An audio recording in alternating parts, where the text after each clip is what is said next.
So hey guys, this is your favorite fictional vortex.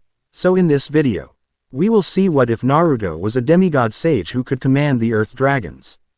Naruto x Reyna Ramírez-Arellano, Heroes of Olympus. But before we start, remember to subscribe and like this video. Now let's start. Chapter 1. The Stranger from the Rift. The end was not an explosion. It was a tear. For Naruto Uzumaki, victor of the 4th Great Ninja War, savior of his world, and weary container of its most powerful tailed beast, the final moments of his reality were not a glorious crescendo but a sickening, silent unraveling. Kagaya Otsutsuki, in her last, desperate act of spite, had not aimed a killing blow at him or Sasuke. She had instead clawed at the very fabric of space-time, a final, venomous attempt to unmake the dimension that had birthed the children who had sealed her away. He had pushed Sasuke through the closing portal back to their home dimension. A last-second shove that saved his friend but left him adrift. The resulting implosion of her pocket dimension was a silent scream of physics, a pulling and twisting that felt like being turned inside out on a molecular level. There was no pain, not in the conventional sense. Pain was a signal, a warning that the body was being damaged. This was something far more fundamental. It was the sensation of wrongness. The concepts of up and down, left and right, before and after, ceased to have meaning. His senses, honed by years of sage training to perceive the natural energy of an entire world, were overwhelmed by a torrent of pure, chaotic potential. He felt the birth and death of stars, the silent drift of cosmic dust, the echo of possibilities that never were. His physical form, fortified by the sage of 6 paths, power and Kurama's immense chakra, was the only thing that kept him from dissolving into raw information. Then, as abruptly as it began, it ended. He was spat out of the non-place. A discarded variable in an impossible equation. The transition was violent, a lurch that felt less like movement and more like a sudden, brutal application of rules he no longer understood. First thing he registered was gravity. It felt like a physical blow, a giant's hand slamming him down onto a hard, unforgiving surface. The air in his lungs, which had held no purpose in the void between worlds, was forced out in a ragged gasp. He landed on his hands and knees, his entire frame shuddering with the aftershocks of his journey. The second thing he registered was water. Cold, relentless, and smelling of grime and petrochemicals. It sluiced over him, soaking his tattered black and orange jacket, plastering his blonde hair to his scalp, and tracing chilling paths down his face. He blinked, the water stinging his eyes, and a world of harsh, artificial light swam into focus. He was in a tunnel. A vast, cylindrical cavern of concrete and steel, stretching into the darkness in both directions. Long, flickering fluorescent lights lined the ceiling, casting a sickly yellow-white glare that reflected off the slick, black ground. The air was thick with the smells of damp earth, car exhaust, and something metallic and sharp, like ozone. The sound was a deafening roar, not of battle, but of a torrential downpour hammering against the world outside the tunnel's mouth, the noise amplified and distorted by the enclosed space. Each drop that struck the asphalt at the tunnel's entrance was a miniature explosion of sound. Naruto remained on all fours, head bowed, letting the rain wash over him. His internal systems were in revolt.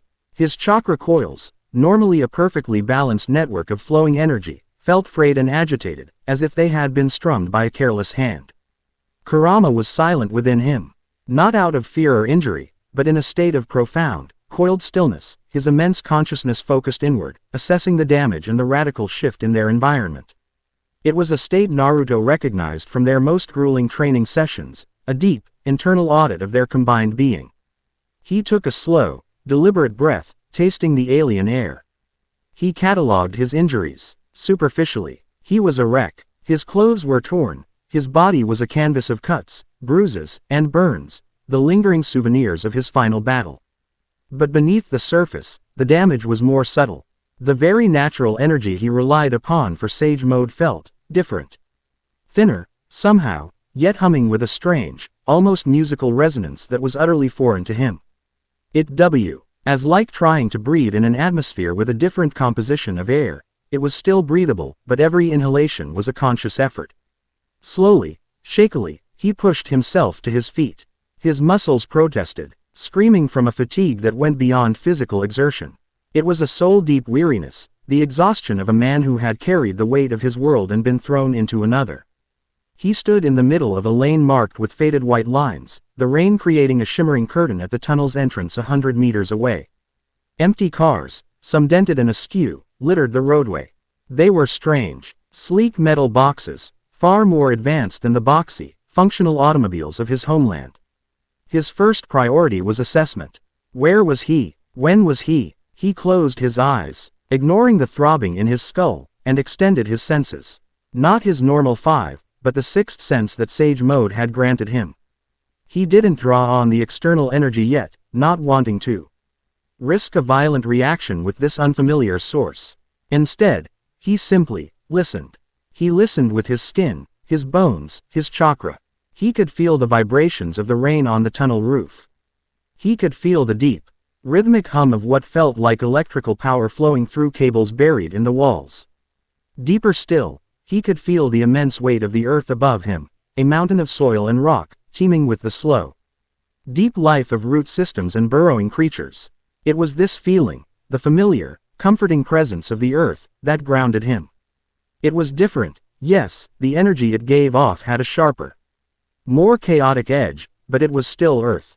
It was still stone and soil, the foundation of all things. It was a constant in a sea of variables. A flicker of movement at the edge of his perception broke his concentration.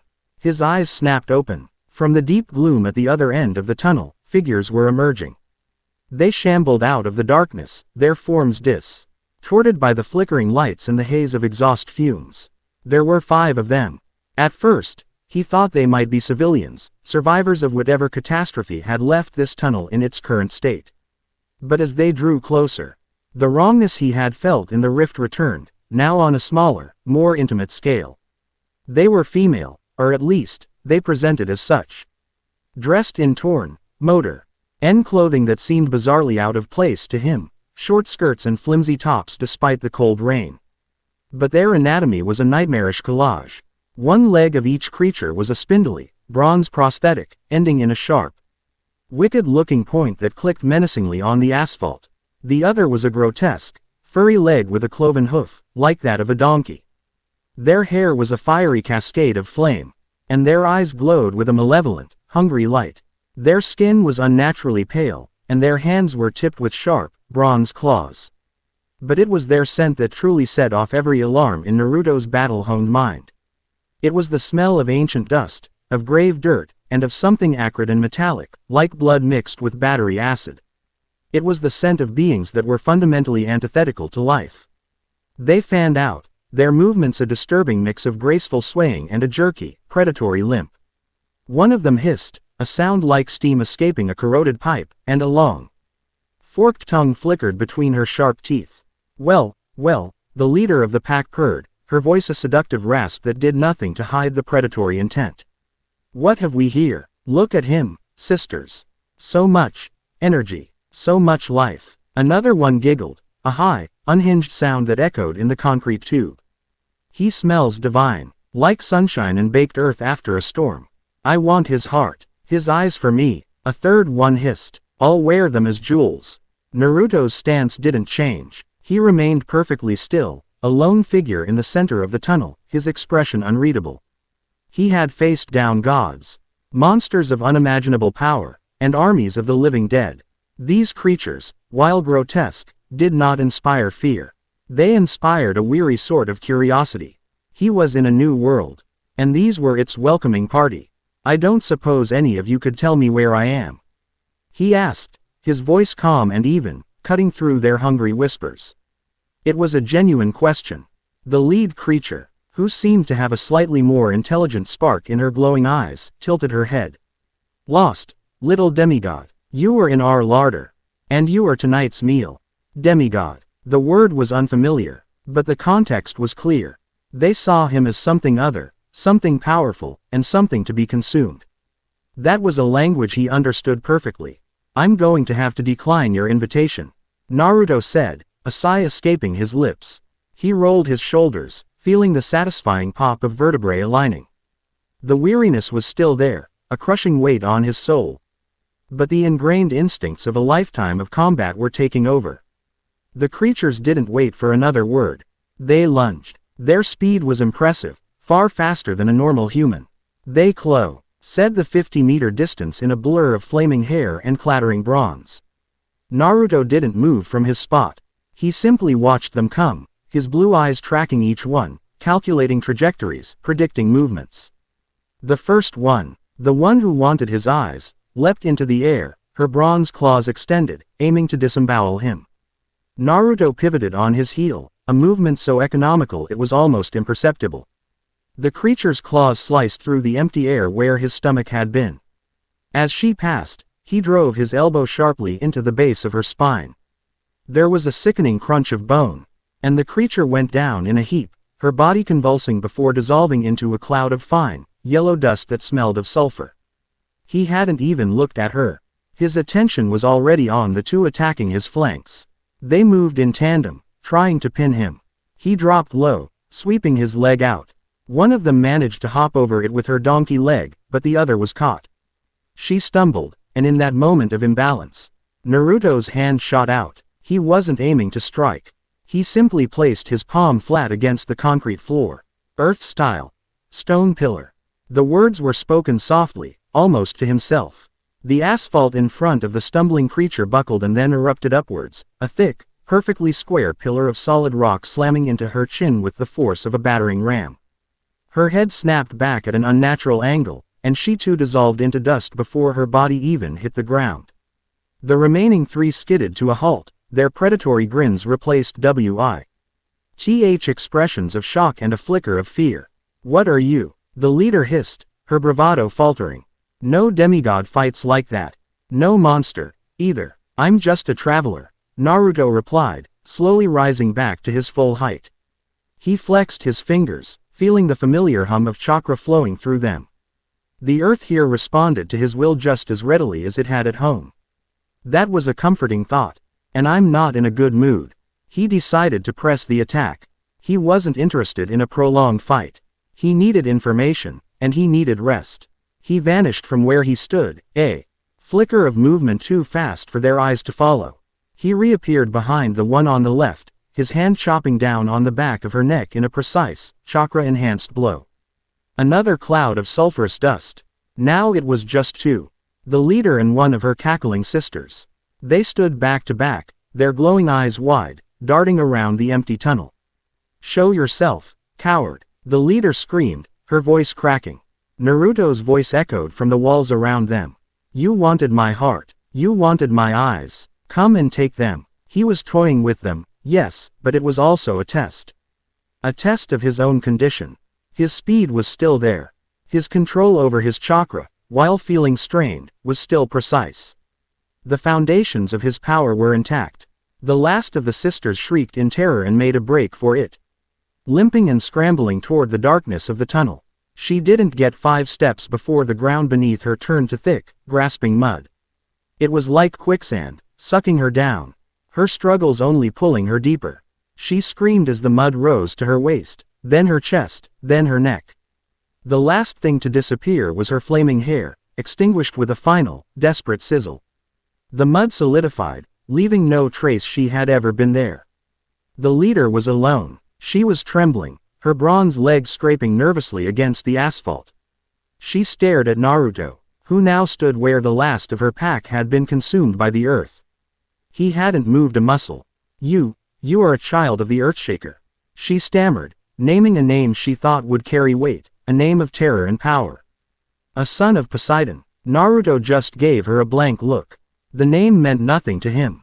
"My mother is the earth itself," he said, and the statement was so simple, so matter-of-fact, that it was more terrifying than any threat. "Now, you're going to answer my questions. What are you? What is this place?" The creature's fear was suddenly eclipsed by a new, more primal terror. Her head snapped towards the rain-swept entrance of the tunnel. Her glowing eyes went wide with a panic that dwarfed her fear of Naruto. "Oh, no, no. No, no. He is risen." The tremor. "We thought it was a god, but it was him." Before Naruto could ask what she meant, a deep, resonant tremor shook the entire tunnel. It wasn't the violent shaking of an earthquake, but a slow, powerful pulse. That vibrated up through the soles of his feet and into his bones. The remaining cars rattled, their alarms blaring to life in a discordant symphony. Dust and bits of concrete rained down from the ceiling. The lone Empusa let out a wail of pure despair. "We are all dead." And then she exploded, not from an attack by Naruto, but on her own. She combusted into a shower of yellow dust and a foul-smelling smoke. Choosing self-destruction over facing whatever was coming. Naruto was left alone in the echoing silence, the car alarms the only sound. He frowned, turning his gaze towards the tunnel's entrance. The tremor had subsided, but the air was now thick with a palpable sense of pressure, of ancient, mindless rage. His sage senses, now cautiously extending into the new world's natural energy, screamed a warning. Something immense was coming, something made of the very earth he commanded, but twisted, corrupted, and filled with a singular, destructive purpose. He walked calmly towards the entrance, the rain beginning to mist his face. He needed to see what he was up against. As he stepped out from under the concrete overhang, the full force of the storm hit him. The wind howled, driving the rain in horizontal sheets. The sky was a roiling canvas of black and bruised purple, lit by intermittent flashes of lightning that revealed the skeletal silhouettes of strange, tall trees on the hills surrounding the tunnel. The source of the tremor became horribly clear. The hillside to the left of the road was moving. Not a landslide, but something more deliberate. Mud, rocks, and uprooted trees were coalescing, rising up into a vaguely humanoid shape. It was a colossal figure, easily 30 feet tall, its body a dripping, shifting mass of the Californian landscape. Two malevolent points of red light burned deep within its craggy, vaguely defined head. It was an earthborn, a Gaian monster in its rawest form. It let out a roar that was the sound of grinding tectonic plates, a sound of pure, unadulterated destruction. Naruto stared up at the behemoth, the rain running in rivulets down his face, completely unfazed. He had faced the 10 tails. This was a child's mud pie by comparison. Still, it radiated an impressive amount of raw, chaotic power. Fighting it would be inefficient.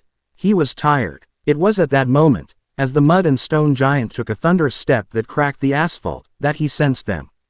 New arrivals. A vehicle, moving fast. And people. 4 of them. Their life signatures felt different from the monstrous energy of the Empusa and the Earthborn. They were bright, intense, and humming with a strange energy that was half mortal, half something else. The demigods the creature had spoken of, he presumed. A dark, armored vehicle, like a military jeep from one of his world's old war films, screeched to a halt about 50 yards behind him. Its headlights cut through the deluge, illuminating him in their twin beams.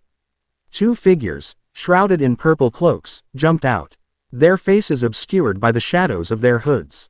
They were followed by a young man in what looked like a bizarre orange t-shirt and another girl, this one exuding an aura of command that was impossible to miss. She stepped forward into the edge of the headlights, and for the first time, Naruto got a clear look at one of this world's inhabitants. She was tall, with a regal posture that spoke of years of authority. Her black hair was braided over one shoulder, and her dark, intelligent eyes were fixed on the Earthborn, then flickered to him, a lone figure standing between her people and the monster. She wore intricate silver armor over a purple tunic, a gladius sheathed at her hip. Her expression was a mask of stern concentration and fierce determination. Even from this distance, Naruto could feel the weight of responsibility that settled on her shoulders like her cloak. Legionnaires, form a defensive perimeter. Her voice rang out, sharp and clear, easily cutting through the howl of the storm. Gaius, the Lares are reporting a dimensional disturbance and multiple monster signatures. What are we looking at? The young man in the orange shirt, looking pale and terrified, fumbled with a strange glowing tablet. Praetor, it's an Earthborn. A big one. And there were 5 Empusa signatures, but they're gone. There's just him. He pointed a trembling finger at Naruto. The Praetor's dark eyes narrowed, studying Naruto with an intensity that could strip paint. She saw his tattered, foreign clothing, his unnatural stillness in the face of the roaring giant. And the way the rain seemed to create a curtain around him but never quite touch him. She saw a variable she couldn't account for, an anomaly more concerning than the monster. Focus on the primary threat. She commanded. First cohort, engage. The two cloaked figures threw back their hoods, revealing stern-faced teenagers in the same Roman-style armor. They drew swords of a beautiful, terrifying golden metal and charged forward, their discipline absolute. They moved with a practiced efficiency that Naruto could respect, one taking a high guard, the other low, as they approached the Earthborn's massive legs. The monster paid them no mind. Its glowing red eyes were fixed on Naruto. It seemed to sense that he was the true source of the power that had disturbed its slumber. It raised a colossal fist of rock and compacted soil and brought it crashing down towards him. The praetor shouted a warning, her hand flying to her own sword. Naruto didn't even flinch. He simply raised his right hand. His palm opened towards the descending fist. He didn't gather chakra in a flashy display. He didn't form a complex seal. He just connected. He connected to the ground beneath his feet, to the mountain above the tunnel, to the bedrock deep beneath the earth. He reached out with his will, with the innate authority that flowed in his veins from a heritage he was only just beginning to comprehend, and he gave a single, silent command: cease. The Earthborn's fist, inches from crushing him into a paste, stopped dead in the air. The monster grunted, straining, its entire body quivering with effort. It was like an invisible wall had sprung into existence. But it was far more than that. The praetor, Reyna Ramírez-Arellano, felt it in her teeth. It wasn't that the monster was being blocked. It was that the monster was refusing its own command to strike. The very earth it was made of was rebelling against it. The two legionnaires skidded to a halt, their jaws agape, staring at the impossible sight. The Earthborn roared in frustration and confusion, trying to force its arm down, but the mud and stone that comprised its form began to slough off, refusing the command. It was trying to tear itself apart with its own effort. Naruto lowered his hand, a weary sigh escaping his lips. This was taking more effort than he'd anticipated. He was tired of this. He wanted a hot meal and a soft bed. Not a pointless battle in a storm. Be still, he said, his voice quiet, yet it carried over the storm to the ears of the praetor and her soldiers. He placed his hand on the wet asphalt, and the world obeyed. It wasn't a violent eruption like the stone pillar he'd used earlier. It was a silent, terrifying, and absolute display of control. The road beneath the Earthborn turned from solid asphalt to a thick, swirling morass of liquid earth. The monster, its own foundation gone, lost its footing and began to sink. It bellowed in rage, flailing its massive arms, but the ground was relentless. It was a hungry mouth, pulling it down. The mud and stone of its body, now free of its animating rage and under the influence of a greater will, began to lose cohesion. It dissolved, not into dust, but back into its component parts. The rocks tumbled, the mud flowed, the uprooted trees fell away. The legionnaires watched, paralyzed with awe and terror, as the 30-foot giant was unmade before their eyes. Swallowed by the very ground from which it had been born. In less than 10 seconds, it was over. The ground solidified, leaving a patch of soft, damp earth in the road, but otherwise, there was no sign that the monster had ever existed. The rain continued to fall, washing the last of the mud from the asphalt. The only sounds were the howling wind, the drumming rain, and the discordant wail of the car alarms. Naruto straightened up, brushing a non-existent speck of dust from his trousers. He turned his head slowly, his piercing blue eyes landing on the small group of demigods. The two legionnaires were frozen, their golden swords held loosely in their hands. The boy with the tablet looked like he was about to be sick. But the praetor, she was different. Her hand was now gripping the hilt of her gladius. Her knuckles white. Her face was pale beneath her tanned skin, but her eyes were not filled with just fear. They were filled with a dawning, terrifying understanding. She was looking at him not as a boy, or a demigod, or even a monster. She was looking at him as one would look at a force of nature. An earthquake given human form. Naruto took a single, slow step towards them.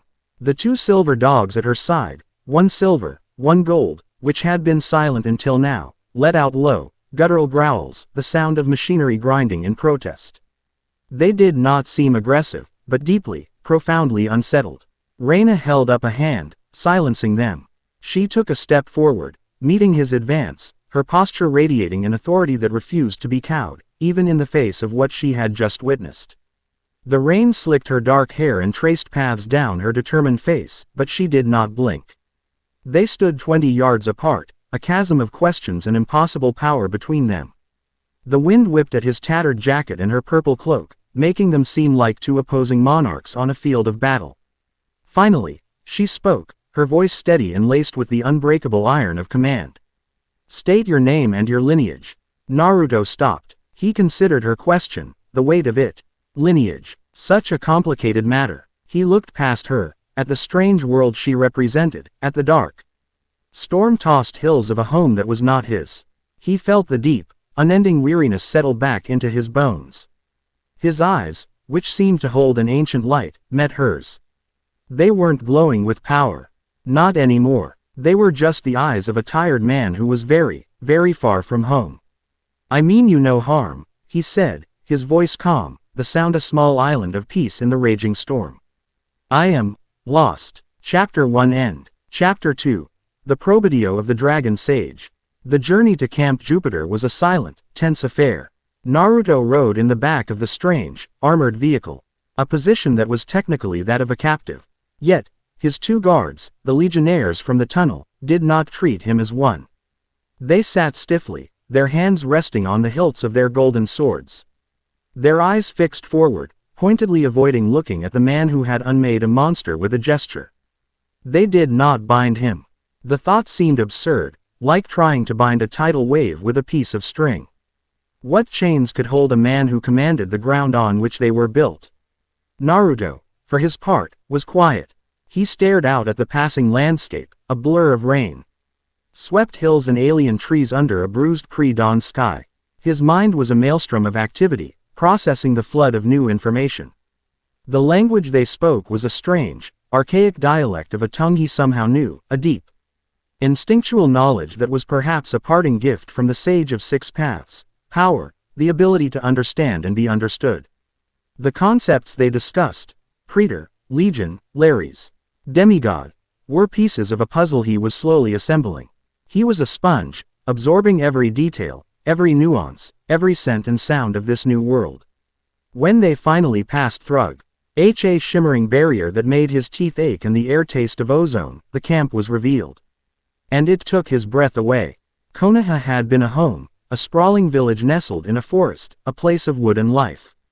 It was organic, growing with the land. This place was the opposite. It was a monument to order, a testament to conquest over nature. It was carved into a valley with breathtaking precision. A miniature Rome of stark white marble and imperial gold. A river, the Little Tiber, had been brutally tamed, its path straightened and lined with stone embankments.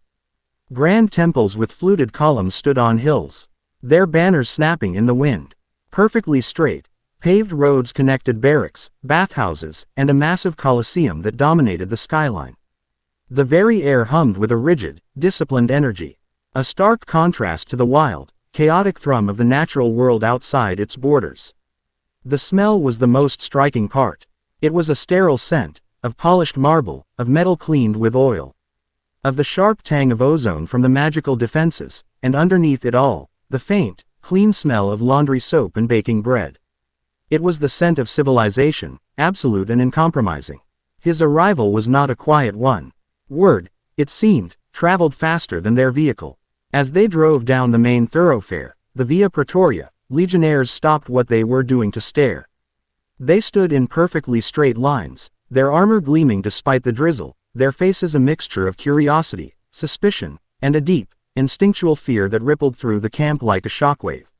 Naruto felt their gazes, their hushed whispers, their pointed fingers. He met their eyes, his own expression calm, neutral, offering nothing. He was an anomaly. A stone dropped into the placid, ordered surface of their lake, and the ripples were just beginning to spread. They did not take him to a cell. They took him to the Principia, the headquarters building that stood at the heart of the camp. He was escorted into a large, open-air chamber dominated by a long table and a series of campaign maps. The Praetor, Reyna Ramírez-Arellano, was already there, her purple cloak draped over a chair, revealing the full gleam of her silver armor. She stood with her back to him, studying a map of the Bay Area, her posture ramrod straight. Two other figures were with her, a tall, powerfully built young man with a shaved head and a Roman eagle tattooed on his forearm, and a much older man with a wild mane of gray hair, a purple toga, and the weary eyes of a scholar who had seen too much. An augur, Naruto surmised from the ivory staff he held. Reyna did not turn as he entered. Octavian, she said, her voice flat. Report. The augur, Octavian, shot Naruto a look of undisguised revulsion. As if he were something unclean that had been tracked into their pristine headquarters. The omens are chaotic, Praetor, he said, his voice thin and reedy. The entrails of the beast, they writhed with indecision. Portents of great power, of the earth shaking, but also of shadow and ruin. He is a nexus of conflicting fates. The gods do not approve. The gods rarely approve of anything that surprises them. Reyna countered, finally turning. Her dark eyes swept over Naruto, analytical and cold. Leave us. Octavian looked like he wanted to argue, to spew more prophecies of doom, but a single sharp look from his praetor was enough to silence him. He and the other centurion exited, leaving Naruto alone with the leader of this strange, militant city. For a long moment, she simply studied him, her gaze moving from his strange, tattered clothes to the calm, almost serene expression on his face. She saw no fear, no defiance, no arrogance. She saw only a deep, profound stillness that was more unnerving than any open threat.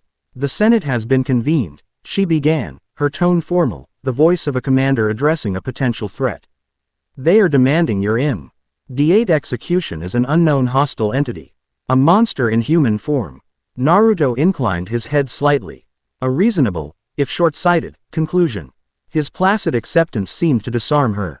AFL. Ichor of surprise crossed her features before being suppressed. I have argued against it. For now, what I saw in that tunnel was not the work of a monster. It was controlled, precise. You did not just destroy that Earthborn. You unmade it. Such power cannot be ignored, nor can it be rashly antagonized. Wise, Naruto said simply.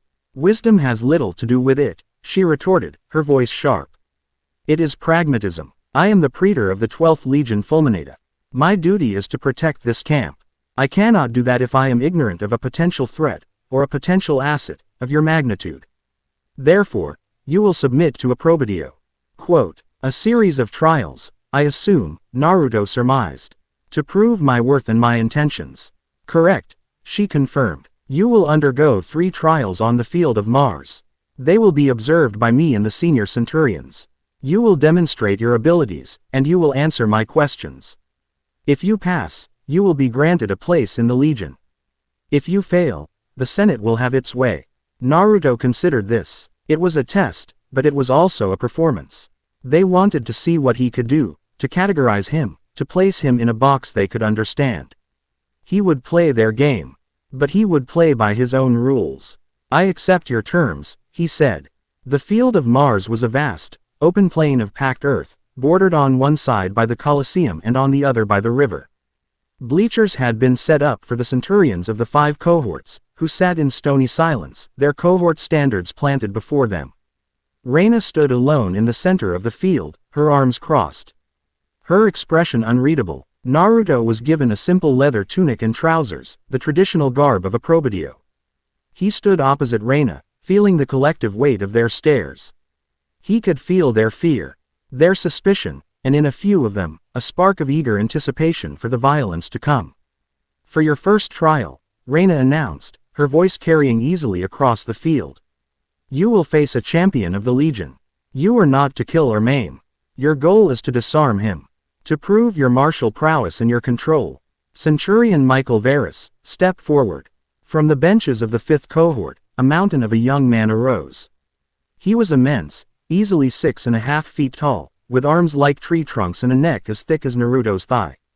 He wore gleaming bronze armor and carried a tower shield and a gladius. He stomped onto the field, each step a declaration of his own power, and gave Naruto a grin that was all contempt. He was a son of Mars. Naruto could feel it. The aura of brutal, straightforward violence clung to him like a shroud. This little twig, praetor. Varus boomed, cracking his massive neck. The trial will be over before it begins. Reyna ignored him. Her eyes were locked on Naruto. Begin, she said. Varus roared and charged. He was not a subtle fighter. He was a battering ram, intending to overwhelm Naruto with sheer, unstoppable force. He moved surprisingly fast for a man his size, his shield raised, his sword ready for a killing thrust. Naruto did not move. He waited. He watched the charge, his body relaxed, his breathing even. He could feel the vibrations of Varus's thundering footsteps through the soles of his feet, could sense the minute shifts in the packed earth as the centurion displaced it. Just as Varus reached him, his shield poised to smash Naruto's bones to powder, Naruto took a single, small step to the side. At the exact same moment, he lifted his right foot and stomped it down on the ground. Not hard, but with a sharp, focused release of chakra. The effect was instantaneous and baffling to the onlookers.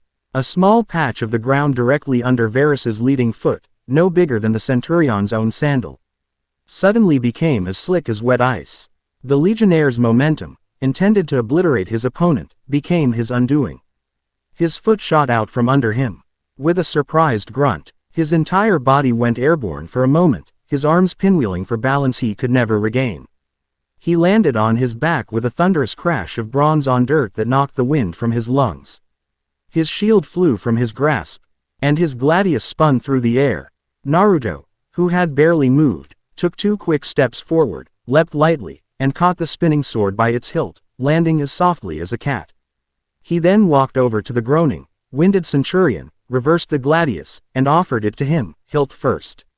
The entire field was silent. No one had ever seen anything like it. There had been no blow, no parry, no struggle. The champion of the Legion had been defeated by a patch of slippery dirt. It was both incredibly effective and deeply insulting. Varus, his face beat red with a mixture of shame and fury, snatched his sword back and stomped off the field without another word. Reyna's expression didn't change, but Naruto saw a flicker of something in her eyes, a grudging respect mixed with deep confusion. "Control demonstrated," she said, her voice tight.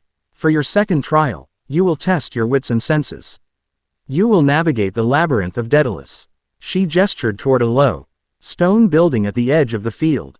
2 legionnaires rolled back a heavy bronze door, revealing a dark, yawning maw. "The entrance is here," Reyna explained. "The exit is on the far side of the field. No demigod has navigated it in under an hour. Most become hopelessly lost. Find your way through." Naruto nodded and walked toward the entrance. He paused at the threshold, the air from within smelling of old stone and mildew. The legionnaires watched, expecting him to plunge into the darkness.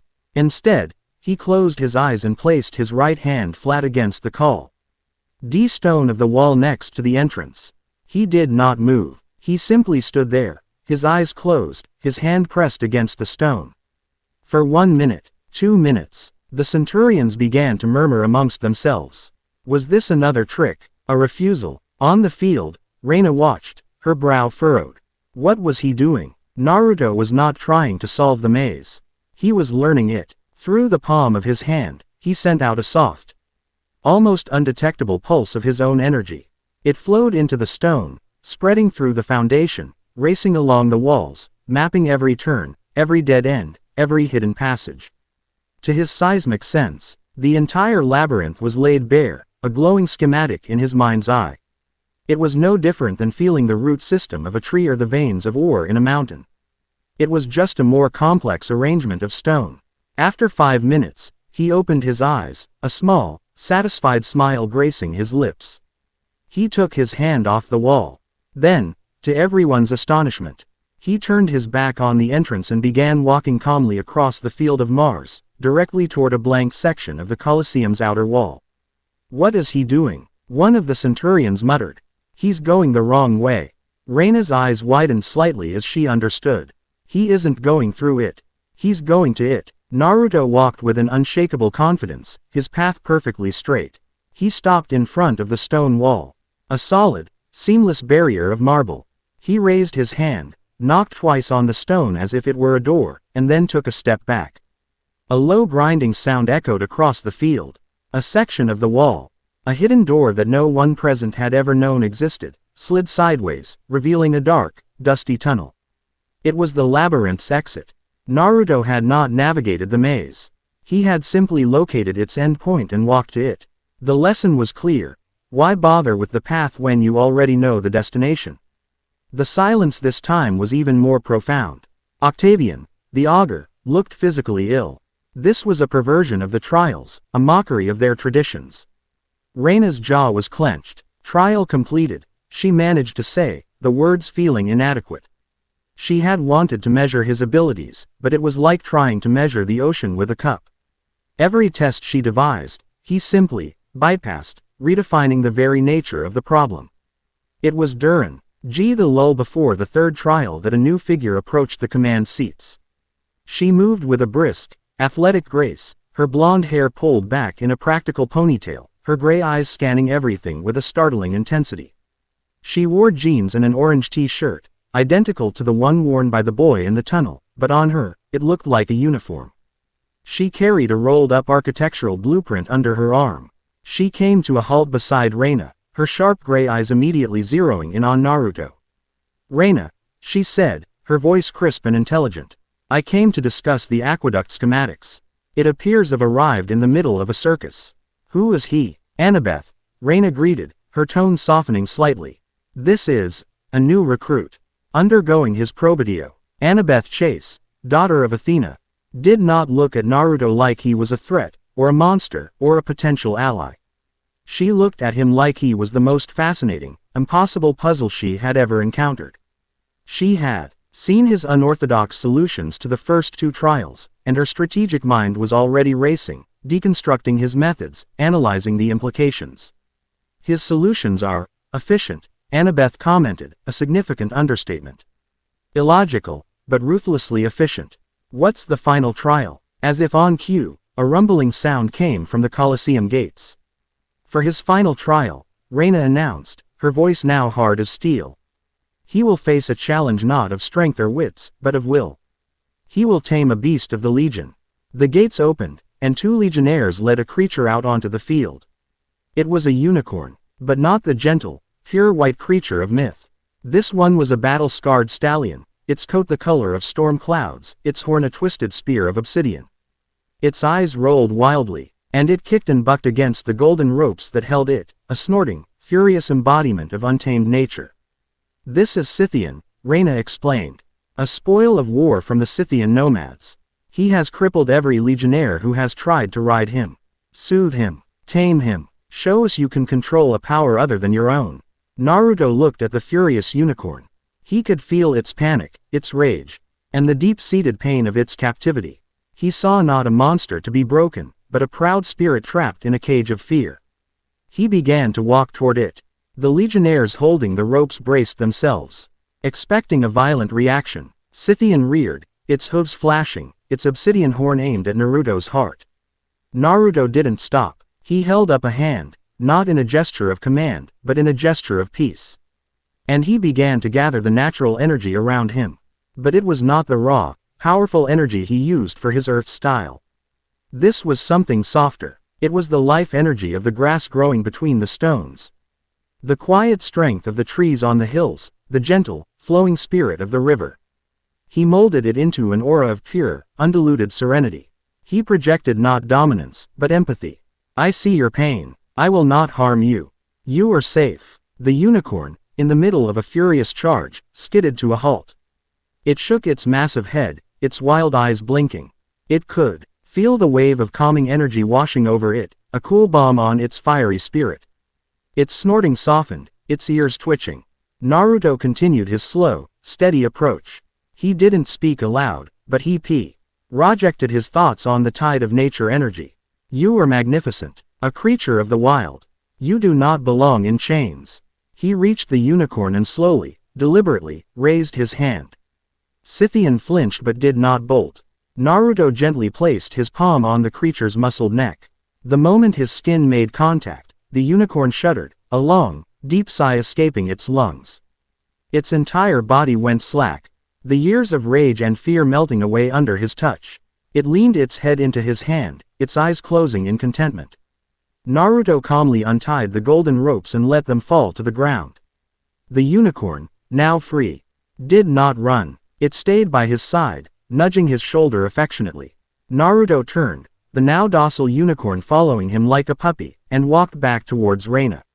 This time, the silence was absolute, filled with a stunned, reverent awe. Annabeth Chase's gray eyes were wide, her analytical mind struggling to process what she had just witnessed. It wasn't magic as she understood it. It wasn't a charm speak. It was a fundamental communication with the spirit of a living being. Reyna looked at the tamed unicorn, then at Naruto. Her carefully constructed mask of command was beginning to crack. How? She whispered, the question for him alone. He wasn't a beast to be tamed, Naruto said quietly. He was a prisoner to be freed. Before Reyna could respond, Octavian shot to his feet.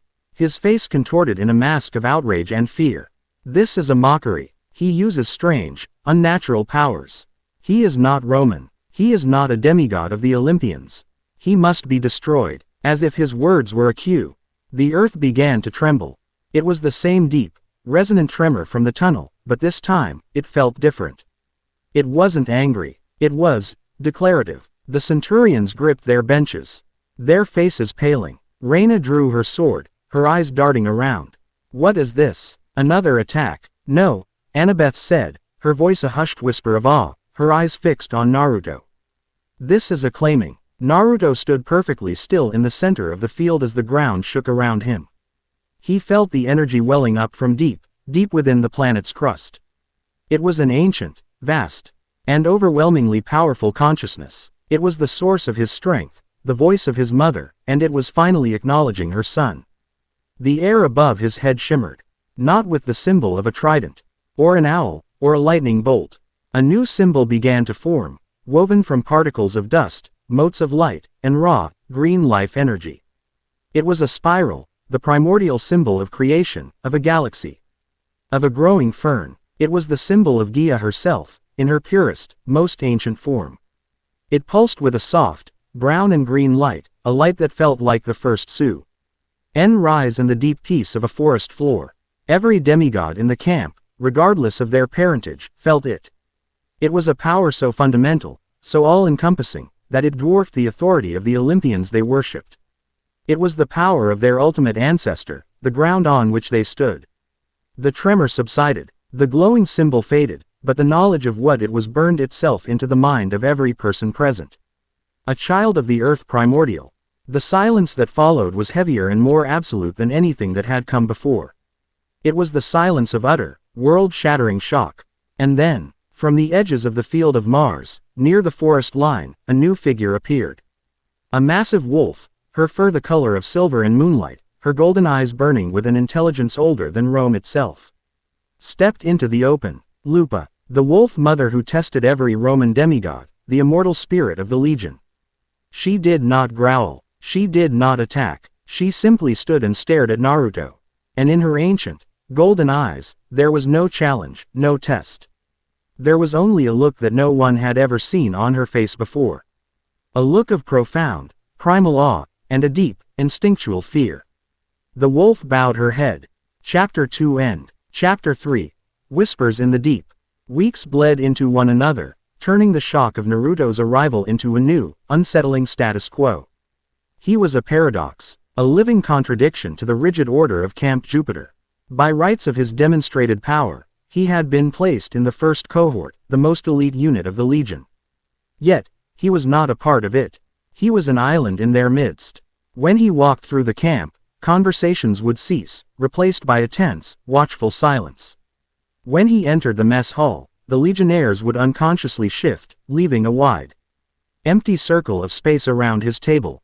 They did not mock him or challenge him. The memory of the field of Mars was burned too vividly into their minds for that.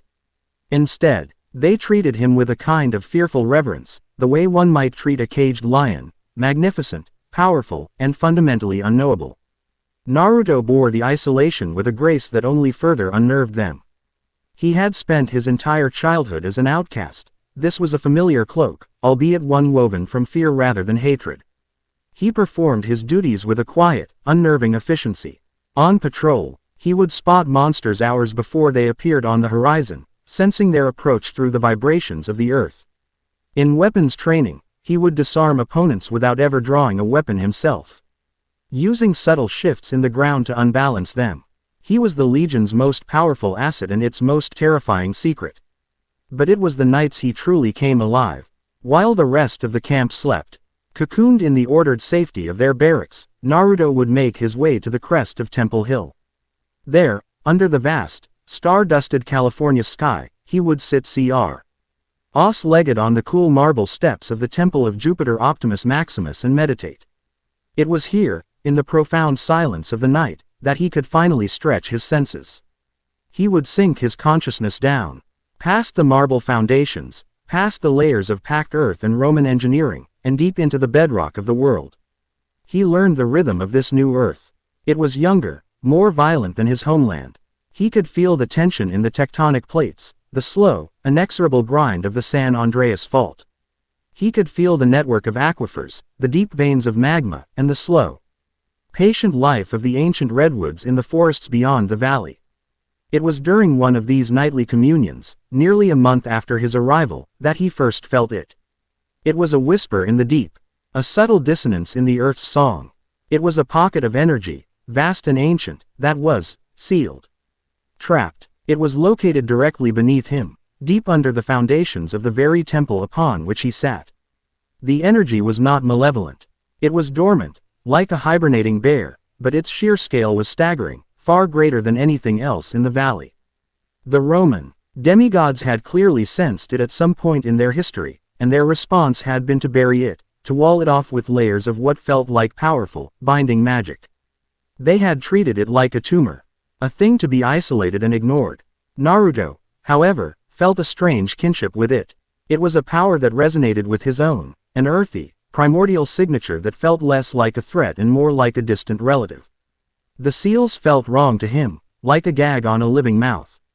Curiosity, a trait that had gotten him into and out of trouble his entire life, began to stir. He spent the next week investigating. He found a forgotten maintenance passage in the temple's sub-basement, a place choked with dust and the cobwebs of centuries. At the end of it was a wall of solid bedrock. There were no seams, no doors. But to Naruto's senses, it was a gateway. He could feel the intricate web of magical energy woven into the very stone, a tapestry of locks and wards designed to keep something in. He could also feel that the seals were weakening, frayed by time and the recent seismic shocks of his own arrival. The whisper was growing louder. One moonless night, he decided he could wait no longer. He stood before the bedrock wall, the air in the tunnel cold and still. He placed his palms flat against the stone. He did not try to smash it. He did not try to unravel the magic. He simply introduced his own energy into the equation. He sent a pulse of his calm, steady, Gaian chakra into the wall, not as an attack, but as a key. He was not a stranger to this energy. He was its kin. The effect was immediate. The Roman seals, designed to resist any hostile force, had no protocol for a power that felt like the thing they were trying to contain. They simply dissolved. The intricate web of light faded. The magical pressure vanished, and with a low groan that vibrated through the entire hill, a section of the bedrock slid away, revealing a dark, yawning passage that sloped steeply down into the earth. The moment the seal broke, the change was palpable. It was like a pressure valve had been released for the entire valley. The air in the tunnel changed, the stale dustiness replaced by a new scent, one of ancient stone, of deep, subterranean water, and of ozone. It was this scent, this sudden shift in the world's energy, that drew another soul from the slumber of the camp. As Naruto stood at the threshold of the newly opened passage, a soft voice spoke from behind him. "The earth is breathing again." He turned, not surprised. He had felt her approach, her life signature as unique as his own, a gentle, vibrant aura that felt like a sun-dappled meadow. It was Calypso, the immortal daughter of Atlas. Freed from her island prison of Ogygia after the Giant War, she had been granted a place at Camp Jupiter. A gesture of goodwill from the gods. But, much like Naruto, she was an outsider. The Roman demigods were polite to her, but they didn't understand her quiet, ancient magic. Her deep connection to the living world that had nothing to do with battle or conquest. She stood there, her timeless face framed by her long, caramel-colored hair, her expression one of quiet awe. She was not looking at Naruto, but at the dark opening he had revealed. "I felt it," she said, her voice barely a whisper. For a month, there has been a new song in the earth. A powerful, lonely song. That was you. But just now, an older song has returned. One that has been silent for a very long time. Naruto studied her. Of all the beings in this camp, she was the first to look at him without a trace of fear. She looked at him with understanding. The Legion sealed it away, Naruto stated, turning his gaze back to the darkness. They feared it. They fear what they cannot conquer, Calypso replied, taking a few steps closer. She held out her hand, palm up, and a small, soft ball of light, a will-o'-the-wisp, flickered into existence, casting a gentle glow on the rough-hewn walls of the passage. This energy, it is not hostile. It is primal, like the world before the gods. It feels like home. Naruto nodded, understanding her completely. I am going down. Then I will wait for you at the threshold, she said. Her voice firm. To make sure the world is still here when you return. He gave her a small, grateful smile and turned into the passage. The slope was steep and slick with moisture. The only light was the faint, ambient glow that seemed to emanate from the rock itself, a product of faint phosphorescent moss and veins of what looked like quartz.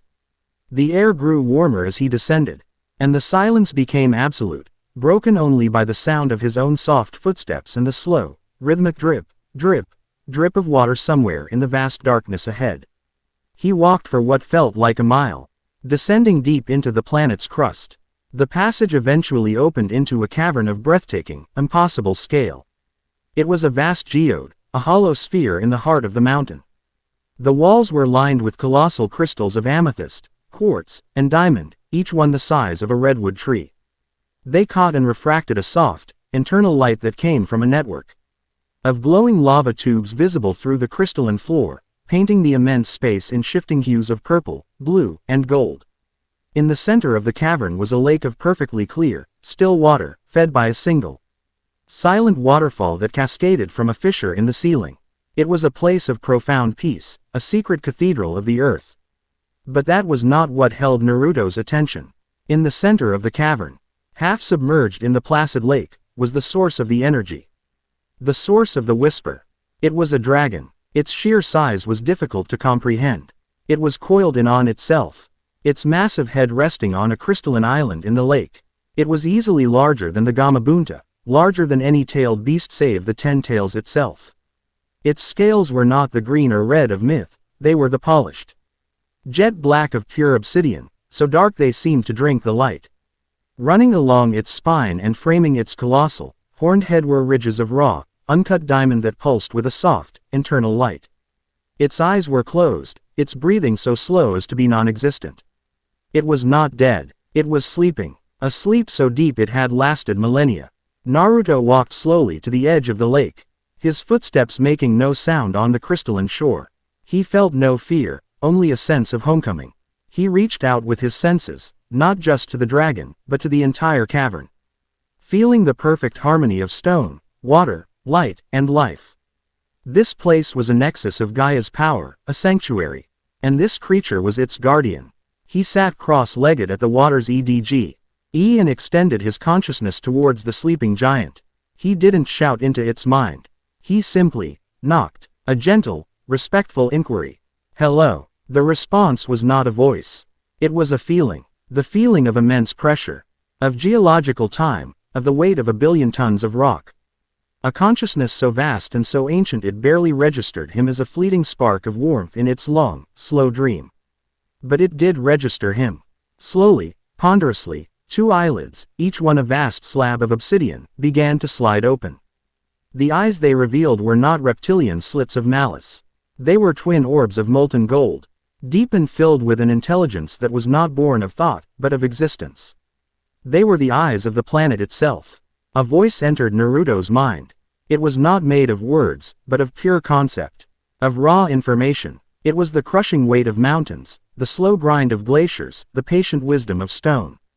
Less than a new song, greater than the voice rumbled, a thought that felt like a low-frequency earthquake. Less than so loud, it has woken me from my slumber. You feel of her, of the first, of the mother who dreams. Greater than, you mean Gia, Naruto projected back, his own thoughts feeling small and tinny in comparison. Less than the name the young ones gave her, yes. I am Obsidius, first forged and eldest of her slumbering children. The Earth Dragons. We were shaped when the world was still soft and hot. We were the guardians of the deep places before the Sky Father chained our brethren and the Sea God drowned the shores. Greater than. Images flooded Naruto's mind, not as pictures, but as experiences. He felt the planet as a ball of molten rock. He witnessed the sky separating from the land. He felt the first rains fall. He experienced a world of raw, untamed elements, a world before mortals, before gods. Why are you here? Naruto asked. Why are you sleeping? Less than the world grew loud. Greater than Obsidius explained, his golden eyes blinking with the slowness of a sunrise. Less than the sky children and their wars, their noi. Say was a poison to the deep song of the world. The mother fell into slumber to heal, and so did we. We were to sleep until the song was pure again. But it is not purity that has woken me. It is a discord, a silence that screams. Greater than. A silence. Less than yes. A new power stirs in the world, son of the earth. It is not of the sky, not of the sea, not even of the underworld as the young gods know it. It is a thing from the outside. From the before. A hunger that does not create or destroy, but simply, unmakes. It is a blight on the song. It is the shadow of Erebus. Greater than. The name was alien, yet it resonated with a primal dread. Erebus. Darkness. Less than a primordial of the void, forgotten even by most gods. Where it passes, life withers. Energy fades. Matter unravels into nothing. Its agents, its leeches, have already begun to spread across the world. Drawn to places of power. They are preparing the way for the shadow itself to manifest. Greater than. Suddenly, it all clicked into place. The Empusai in the tunnel, drawn to his life force. The Earthborn, a mindless expression of the land's own agony. The omens Octavian had spoken of. It was all connected. Why are you telling me this? Naruto asked. Less than because you are the only one who can hear me. Greater than Obsidius replied. Less than you are of Gaia's blood. The command of the earth is your birthright. The sky children cannot fight a shadow. They will throw their lightning and their fire at it. And they will only feed the void. But you can command the foundation. You can command that which is real. You can fight the unmaking with the power of making. Greater than. The weight of the dragon's words settled on Naruto. It was the same story, all over again. A great, ancient threat. A world in peril. And him, standing in the middle of it. For a moment, a profound weariness washed over him. He had just saved one world. Did he have the strength to save another? But then he looked at the magnificent creature before him, at the breathtaking beauty of the cavern, at the deep, vibrant life pulsing from the very rock. This world was alive, and he was a part of it now. He could not, would not, stand by and watch it be unmade. What must I do? He asked, his resolve hardening. Less than form the pact, son of Gaia. Greater than Obsidius's voice echoed in his soul. Less than claim your birthright. I will be your vessel, your weapon, your wisdom. And through me, you may call upon my brethren who still sleep in the deep places of the world. Awaken us, and we will help you make the earth sing again. Greater than. Naruto stood up. He walked to the edge of the water, not hesitating, and stepped onto its surface. The water held him, as solid as glass beneath his feet. He walked across the lake until he stood before the dragon's colossal head. He reached out and placed his hand on the obsidian snout. The scales were not cold, but warm, humming with the deep geothermal heat of the planet's core. I accept, Naruto said, his voice echoing in the vast cavern. I will be your partner, Obsidius. Let's show this world how the earth sings. The moment he spoke the words, a connection flared to life.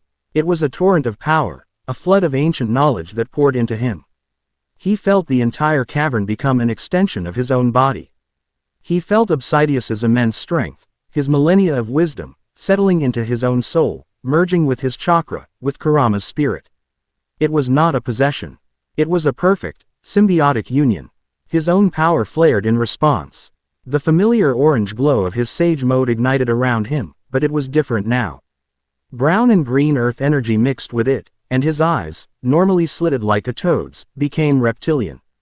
Glowing with the same molten gold as the dragon's. Faint, dark lines, like the cracks in obsidian, spread across his skin before fading.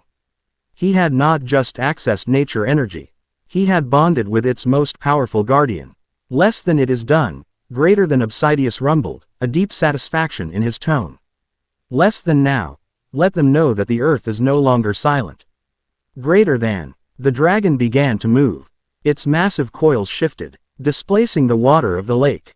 It lifted its head, its diamond horns scraping against the cavern ceiling, sending a shower of crystalline dust raining down. It was waking up, and the camp above felt it.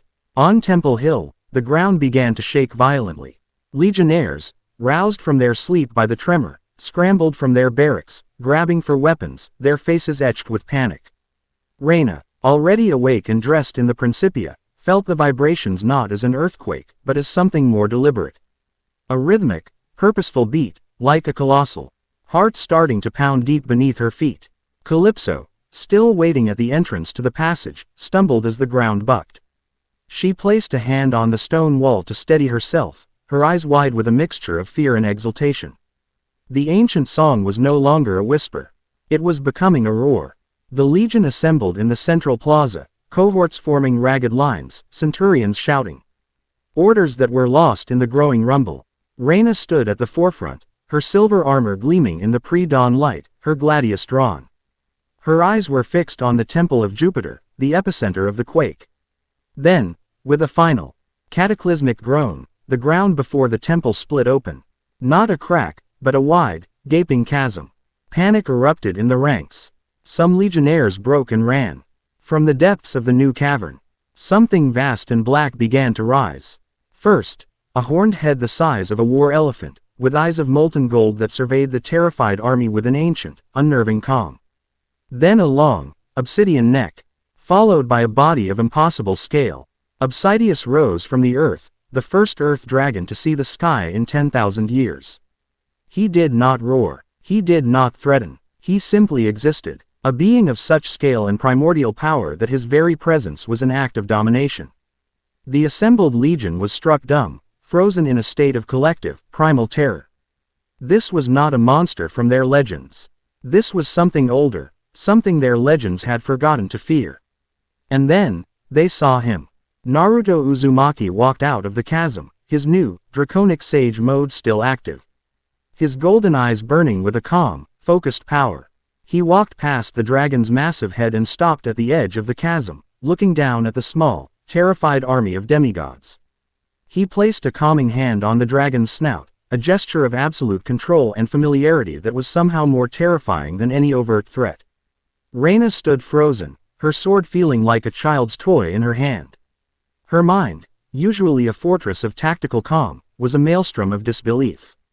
The anomaly she had tried to test, to measure, to control, had just shattered every conception of power she had ever known. Naruto's voice, amplified not by shouting but by the resonant power of the earth itself, washed over the silent, terrified camp. "This is not our enemy," he declared, his golden eyes sweeping over the legion and finally landing on their praetor. "It is our salvation." Chapter 3 End. Chapter 4. The Divine Summons. The new day dawned on a changed world. The Legiana, Iris of Camp Jupiter, woke not to the familiar call of the cohort horn, but to the sight of an obsidian mountain sleeping peacefully where the chasm had been. Obsidius had folded himself into the earth, his back forming a new dark hill on the landscape, a silent, brooding testament to the power that now resided within their camp. The fear of the previous night had curdled into a thick, pervasive unease. Their praetor had not given the order to attack. The augur, Octavian, had not dared to declare the dragon a hostile omen. They were in a state of paralysis, waiting for their next move to be dictated by the quiet, blonde-haired anomaly in their midst. Naruto himself was in the camp's bathhouse, soaking in the geothermally heated water, feeling the tendrils of Gaia's energy slowly knitting his frayed chakra coils back together. The union with Obsidius had been less a battle for control and more a perfect, resonant harmony, but the sheer scale of the energy involved had left him drained in a way he hadn't felt since his final clash with Sasuke. Kurama was a low, rumbling presence in his mind, purring with a deep satisfaction. The fox, a being of pure, immense energy himself, respected the raw, planetary power of the Earth Dragon. This one has substance, Kit, he had rumbled. Not like those chattering, flashy gods. It was this mention of gods that proved prophetic. A blinding flash of golden light erupted in the middle of the forum, causing the legionnaires on morning duty to shield their eyes and draw their weapons. When the light faded, a figure stood there, radiating an energy that felt like 1,000 highways buzzing at once. He wore a white toga over a bizarre uniform of khaki shorts and a polo shirt emblazoned with a logo of a winged staff. On his head was a pith helmet, and on his feet were winged sandals that hovered an inch above the marble paving stones. He was checking a glowing, ethereal tablet in his hand. Right, delivery for 1, Terran anomaly. The man said, his voice a rapid-fire staccato. Signature required. Big-time summons. Priority 1. You would not believe the traffic over the Rockies this morning, a whole flock of harpies migrating east, c. Completely ignoring the designated fly zones. Reyna arrived within seconds, her armor on, her face a mask of grim duty. She strode past her stunned legionnaires, her purple cloak billowing behind her. Lord Mercury, she said. Her voice a clipped, formal salute. Reyna, my girl, always so serious, Mercury chirped, his eyes flitting everywhere at once. Listen, no time for pleasantries. Daddy-O on the big throne is in a tizzy. It seems someone woke up one of Grandma Gaia's old guard dogs, and it's made the whole family nervous. He wants to see the boy. Now, Reyna's jaw tightened. She had known this was coming. The emergence of a primordial dragon and the claiming of a demigod by Gaia were events that would not go unnoticed by the paranoid rulers of Olympus. Naruto, having felt the god's impossibly fast arrival, was already walking calmly from the bathhouse, dressed in a fresh purple camp shirt and legionary trousers they had provided. Steam rose gently from his damp hair. He looked not at the god, but at Reyna. A silent question in his eyes. Mercury's hyperactive gaze finally landed on him. The god's breezy demeanor faltered for a fraction of a second. His eyes, which saw everything in terms of speed and information, struggled to process Naruto. He wasn't just a demigod. He was a singularity, a point of immense gravitational and energetic weight. Whoa, Mercury breathed. The signature on you is off the charts. You're the one. I am Naruto Uzumaki, he said, his voice calm. And you have a message for me. Message, kid, this is less a message and more a subpoena from the highest court in the cosmos. Mercury said, recovering his manic energy. You're summoned to Olympus, effective immediately. Come on, chop chop, Zeus isn't a patient deity. He reached out to grab Naruto's arm. But Reyna stepped between them, her hand resting on the hilt of her gladius. Her position was not aggressive, but it was an unmistakable barrier. Lord Mercury, she said, her voice ringing with the iron of her office. Naruto Uzumaki is a legionnaire of the 12th Legion Fulminata. He is under my protection and my command. If he goes to Olympus, I go with him. Mercury blinked, his winged sandals fluttering in surprise. Whoa there, Praetor. This is a divine summons. It doesn't usually come with a +1, especially not one carrying a pointy stick and that much Roman attitude. This is between him and the council. He is one of my soldiers, Reyna stated, her dark eyes unwavering. A praetor does not abandon her people to face the gods alone. It is my duty. I will accompany him. The surrounding legionnaires watched, their breath held.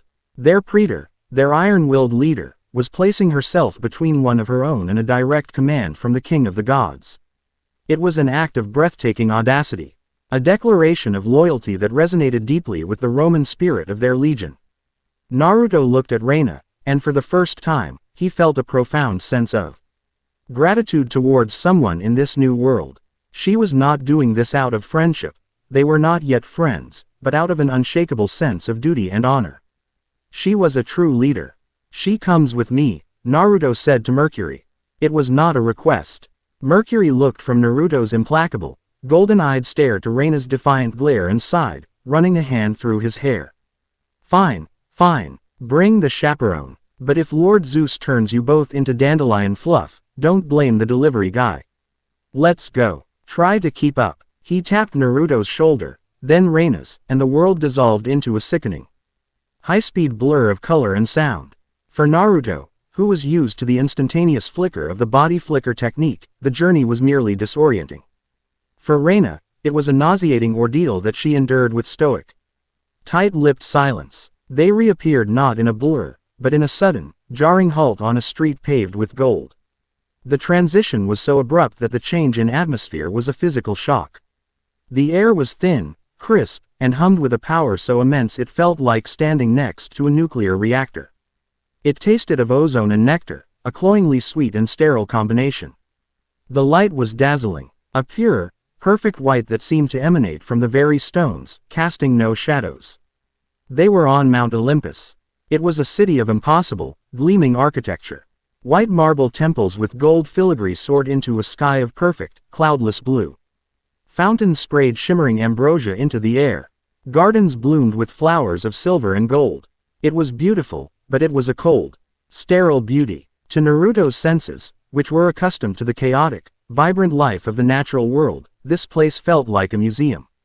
Perfect, silent, and dead. There was no birdsong, no insect hum, no scent of damp earth. It was an artificial paradise, and it set his teeth on edge. Mercury led them at a brisk pace through the silent city, their footsteps the only sound. Towards the largest palace at the city's peak.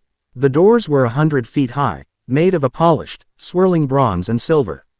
They swung open silently at their approach. The throne room was designed to inspire awe and terror. It was a cavernous hall, its ceiling lost in a swirl of magical clouds that crackled with distant lightning. 12 colossal thrones were arranged in a U shape, and upon them sat beings of such scale and power that they made Naruto's first encounter with the full-sized Kurama seem modest. They were in their divine forms, 15-foot-tall humanoids radiating an almost unbearable aura of authority. At the head of the formation sat the king. Zeus, lord of the sky, sat on a throne of polished platinum, his face a mask of stern, bearded displeasure. The master bolt lay across his lap, crackling with a power that could shatter mountains. Beside him, on a throne of ivory, sat Hera, his queen, her beautiful face pinched with aristocratic disdain. Ares was a hulking brute in black leather and chrome armor, idly sharpening a massive combat knife, a manic grin on his face. A stunningly beautiful woman with an unnerving, analytical intelligence in her gray eyes had to be Athena. A handsome, sun-kissed man in gold was likely Apollo. He gave Reyna a lazy wink, which she ignored with practiced ease. Naruto's eyes swept across the council, cataloging them, sensing their natures. War, wisdom, the sun, the forge, each was a nexus of a particular concept, a fundamental pillar of this world's reality. And all of them were staring at him. In a smaller, simpler throne near the central hearth, which glowed with a warm, comforting light, sat a young girl who looked no older than 10, with eyes the color of embers. She was Hestia, the goddess of the hearth, and she was the only one who looked at him not with suspicion or calculation, but with a simple, quiet curiosity. Near the throne of a silver-clad goddess who radiated the cold light of the moon stood another figure, this one not a god. She was a teenage girl, probably 16 or 17, dressed in a silver parka, black pants, and combat boots. She had spiky black hair, a silver circlet on her brow, and electric blue eyes that sparked with a defiant, rebellious energy. A silver bow was slung over her shoulder. She radiated an aura of the wild, of the hunt, and a fierce, uncompromising independence. She watched Naruto's entrance with a punk rock scowl, her arms crossed, her entire posture a challenge. This, Naruto surmised, was one of the legendary hunters of Artemis. Zeus's voice boomed, the sound of a thunderclap given words, shaking the very foundations of the hall. So, this is the anomaly, the Terran demigod who dares to disturb the balance of my world. Naruto met the God King's gaze without flinching. Reyna stood at his side, her hand never leaving her sword, her expression a perfect mask of Roman stoicism. I am Naruto Uzumaki, he said, his voice calm and steady, not loud. But it carried in the vast hall with an unshakable clarity. I disturbed nothing. I was brought here against my will. Ares let out a booming, derisive laugh. Brought here, and you just so happened to awaken a primordial weapon your first month on the job. I say we blast him to dust and see if his dragon friend comes crying. Patience, brother, Athena's voice cut in, cool and precise as chilled steel. Destruction is a crude tool. Understanding is a far sharper one. I wish to know what he is. His lineage is not Olympian. It is not of any recognized pantheon. Yet he commands a fundamental force. That is a strategic variable of unprecedented importance. Zeus stroked his beard, his stormy eyes narrowing on Naruto. You were claimed by Gaia, the Earth Mother herself, an entity who has been our sworn enemy for eons. Swear your allegiance to Olympus, now, or be declared an agent of our foe. Reyna stiffened beside Naruto, her knuckles white on her gladius. She knew this was the heart of the matter. A test of loyalty. But Naruto simply shook his head. I cannot swear allegiance to that which I do not know. I am not your enemy. But I am not your servant. I am a legionnaire of Camp Jupiter. Under the command of Praetor Reyna. My loyalty is to the people who have given me shelter. He gestured slightly to Reyna. This declaration sent a ripple of surprise through the assembled gods. The spiky-haired girl near Artemis's throne raised a curious eyebrow, her scowl lessening slightly. He hadn't claimed loyalty to his primordial mother. He hadn't postured for his own power. He had declared for the Roman camp. For Reyna, it was an unexpected, and politically astute, move. A bold claim, Hera sniffed, her voice dripping with condescension. Loyalty to a gaggle of half-bloods over the immortal gods. It speaks of either profound foolishness or profound arrogance. It speaks of honor. Reyna's voice rang out, sharp and clear. She took a half-step forward, a Roman praetor addressing the Greek court. A concept the Legion understands. Naruto Uzumaki has proven himself an asset to Camp Jupiter. His power is now our power. An attack on him is an attack on the 12th Legion Fulminata. A heavy silence followed her declaration. Ares's grin widened. This was getting interesting. Zeus's face darkened, the clouds on the ceiling of the throne room churning and flashing with lightning. The pressure in the room increased tenfold. You dare, he thundered, his voice no longer just loud, but a physical force that pressed down on them, bring the politics of your little camp into my throne room. You dare to shield this thing behind your title. I am the king of the gods. My word is law, he will kneel. The air crackled with raw power. The master bolt on Zeus's lap lifted into his hand, humming with an energy that made the fillings in Naruto's teeth ache. Naruto looked at the enraged god, at the ultimate weapon of this world, and he felt not fear, but a familiar sense of disappointment. For all their power, for all their supposed wisdom, they were just like the arrogant nobles and daimyo of his homeland. Quick to anger, reliant on overwhelming force, and intolerant of anything that did not bend to their will. Kneeling is not in my nature, Naruto said quietly. That was all it took. With a roar of pure, divine fury, Zeus leveled the master bolt. Then you will be erased. He unleashed a bolt of lightning. It was not a simple flash of electricity. It was a concentrated spear of reality-warping energy, a white-hot lance of pure, unadulterated divine power that screamed through the air, leaving a trail of scorched ozone in its wake. It was a weapon designed to end titans. Reyna cried out a warning, her instincts screaming at her to dive, to shield, to do something. The spiky-haired hunter, Talia Grace, lieutenant of Artemis, winced, expecting to see the stranger and her Roman rival vaporized into atoms.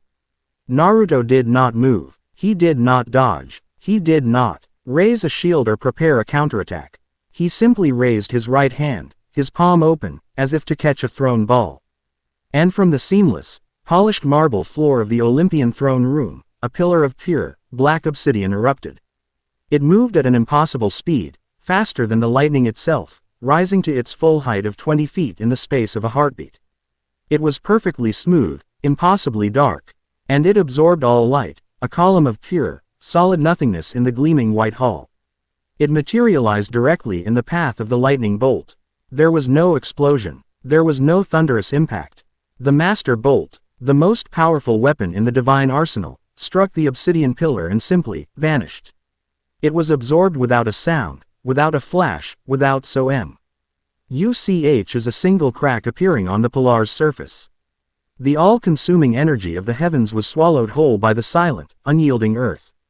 The silence that followed was more profound and shocking than any explosion could ever have been. The gods stared, their divine jaws agape. Ares's manic grin was frozen on his face.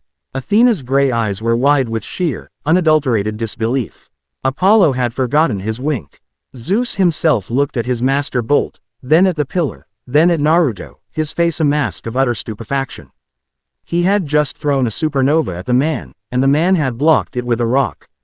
Naruto calmly lowered his hand.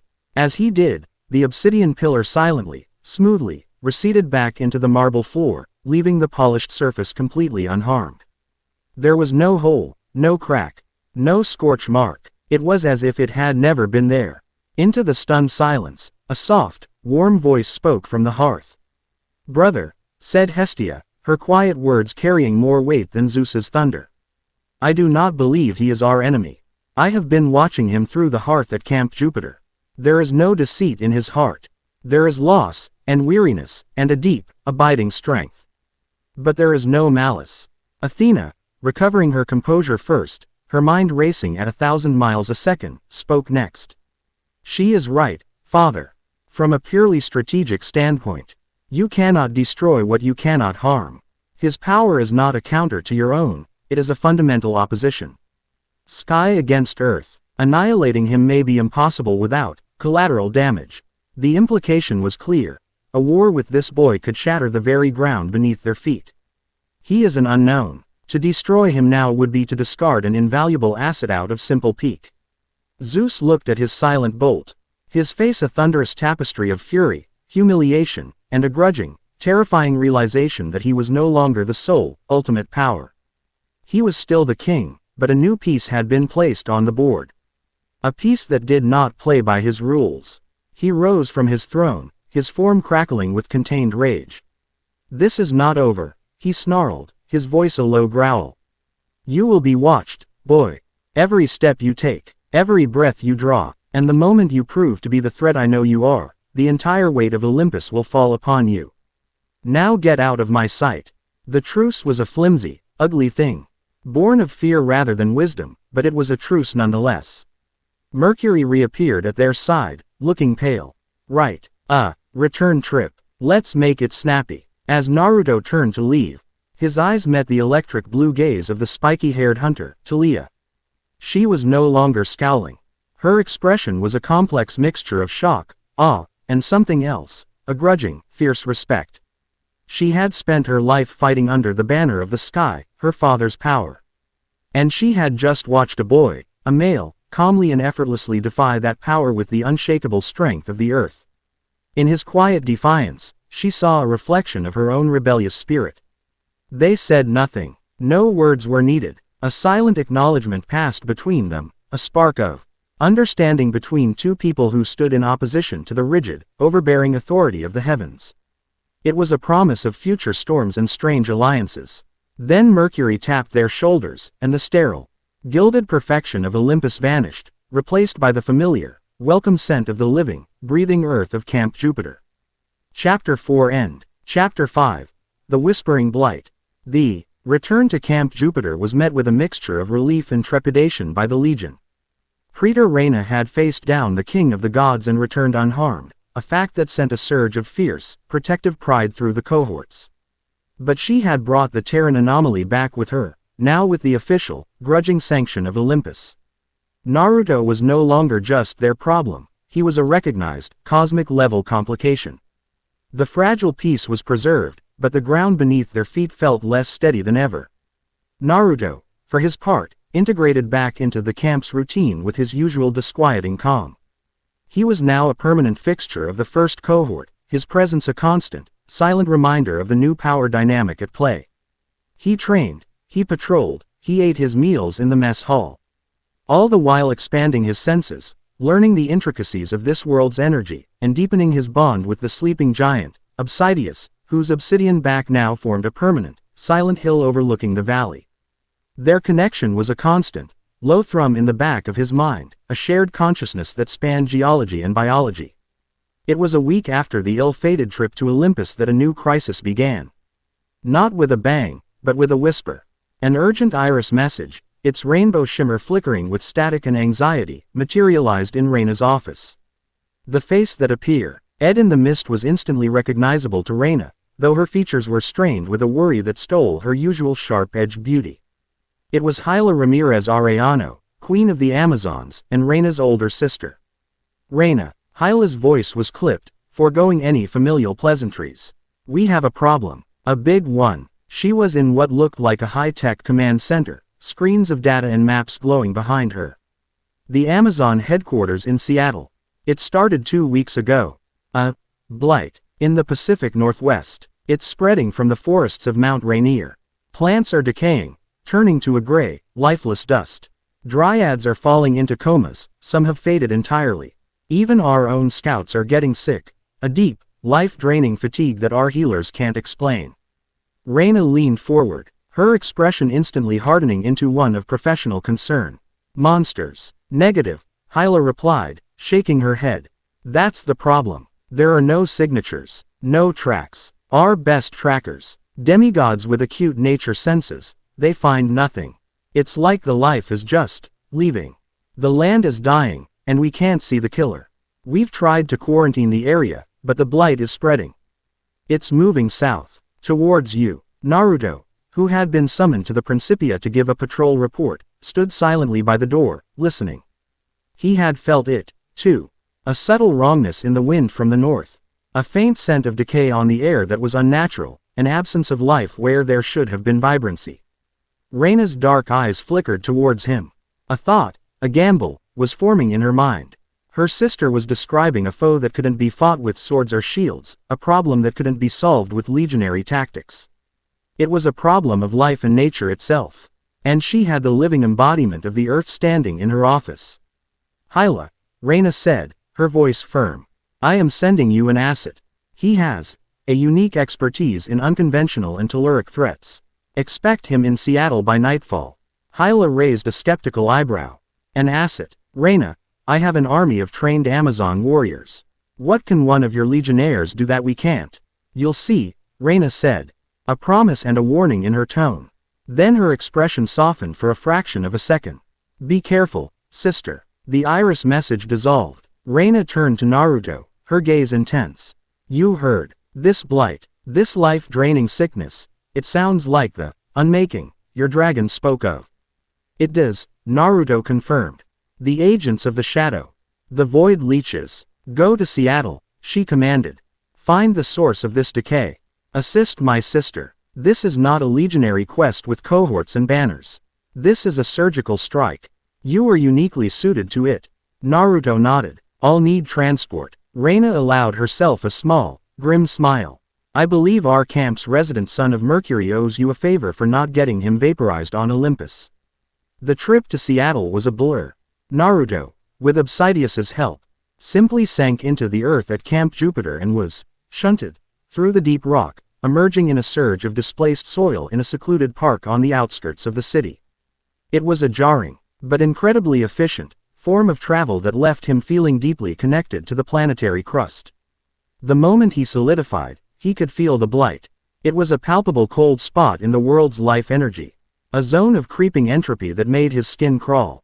The grass in the park was tinged with gray, the trees looked brittle, and the air itself felt thin and lifeless. He made his way to the coordinates Reyna had given him, a massive, gleaming skyscraper that housed the headquarters of a company called Amazon. A clever front. He was met at the entrance by 2 towering female guards in sharp, modern business suits, who regarded him with open suspicion until he mentioned Reyna's name. He was led into an elevator that moved with silent, breathtaking speed, and deposited him in the same command center he had seen in the iris message. The place was a fusion of ancient and modern. Amazon's impractical combat gear worked at holographic computer terminals, there. Bows and quivers leaning against desks loaded with advanced technology. The air smelled of ozone, coffee, and the faint, metallic scent of sharpened steel. Reyna Ramírez-Arellano stood in the center of the room, a stark contrast to her sister. Where Reyna was all discipline, Roman authority, Hyla was a queen of a wilder, more pragmatic people. She was taller than Reyna, more powerfully built, with a fierce, regal beauty. She wore modern tactical gear with the same ease as she would have worn ancient armor, a celestial bronze blade strapped to her thigh. Her expression was one of impatient skepticism. She looked Naruto up and down, taking in his simple Camp Jupiter shirt, his unassuming posture, and his youth. Her disappointment was palpable. You're the asset, she asked, her voice a low, unimpressed drawl. Reyna sends me a boy. I was expecting a cohort, or at least a centurion with a few decades of experience. Experience isn't always measured in decades, Naruto replied calmly, unfazed by her intimidating presence. And cohorts are useless if you don't know where to point them. His quiet confidence seemed to irritate her more than impress her. Fine. Prove your worth, boy. This is our situation map. She gestured to a large holographic table displaying a topographical map of the entire state. A large, ugly blotch of pulsing gray energy was centered over Mount Rainier and was slowly expanding. Tendrils of it reaching out towards the major cities. That is the blight. It is invisible to the naked eye, undetectable by any of our magical or technological sensors. This image is a composite rendering based on the fade rate of local nature spirits. It is, in essence, a map of death. Find me a target. Naruto walked up to the table. He didn't study the map, the data, the charts. He ignored the technology entirely. He closed his eyes, and he placed his hand, palm down, an inch above the holographic surface. The Amazons in the room stopped what they were doing to watch. Hyla crossed her arms, a look of stern judgment on her face. Naruto wasn't looking at the map. He was feeling it. He pushed his sage sense out, not across the city, but into the very concept of the land the map represented. He connected to the earth of the Pacific Northwest through the symbolic link of the hologram. He felt the vast, ancient forests of pine and fir. He felt the cold, rocky spine of the Cascade Mountains. He felt the deep, sleeping power of the dormant volcano, Mount Rainier. And he felt the blight. To his senses, it wasn't a gray blotch. It was a network of impossibly thin, black threads. Like a cancerous fungus, spreading through the life force of the region. It was subtle, insidious, and it was feeding on the natural energy of the land. Most of the threads were thin, exploratory feelers. But they all led back to a single, thick, pulsing knot of profound wrongness. A nexus. His eyes snapped open. There, he said. He reached out and pointed, his finger indicating a specific spot on the map that was not in the center of the blight, but on its southern edge. It was a part of urban Seattle, an area marked as industrial and largely abandoned. The source is not on the mountain. The mountain is what it's feeding on. The nexus, the heart of the infection, is here. In the city's underbelly, an old subway tunnel, long since abandoned. The Seattle Underground. Hyla stared at the point he indicated. Her brow furrowed. Impossible. We've swept the city. There's nothing there. You were looking for a monster, Naruto said, pulling his hand back. This isn't a monster. It's a parasite. It hides in the dark, in the forgotten places, and it extends its feeding tubes into the living world. You weren't looking deep enough. His certainty was absolute, his method completely alien. Hyla was a pragmatist. Results were what mattered. This boy, this strange, calm boy, had given her a concrete target in 5 minutes, something her entire army had failed to do in 2 weeks. All right, boy, she said, her tone shifting from dismissive to grudgingly interested. You have a target. Let's see how you handle the hunt. She turned to her second in command. Kinsey, ready a squad. We're going underground. No, Naruto said, his voice quiet but firm. No squad. It will only feed them.